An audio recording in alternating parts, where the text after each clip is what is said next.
गांधी, राहुल गांधी, बंटी बबली। आज जमालपुर गांव में बंटी बबली बा, बियर बा, देसी दारू बा। ते बताओ कहाँ जेबे खाए? हम तो तीनों जगह खाई। और साला के नहीं के तरह एगो पेट बा तीनों जगह खाइबे रे। एक जगह खाइब तो हो गब, आ एक जगह खाइब तो मुंह तब, आ एक जगह खाइब तो उल्टी कर।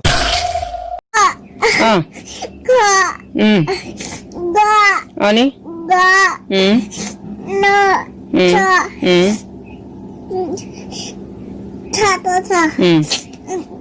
मामा देखो रानी आगल जन तो के धोखा दे लिया। हमके बढ़िया टेंशन भइल बा। रानी बताव ना तू कैसे प्यार करेलू? पता नहीं, तुम मुझसे बात मत करो। ना तू बताव ना कैसे प्यार करेलू? पता नहीं ना। ना बतेबी तो हमारे बाप से बियाह कर ले। अरे कि हमरो के लगही सुतालिए आमा।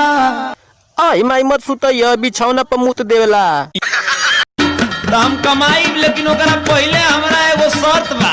का शर्त बा बता बता।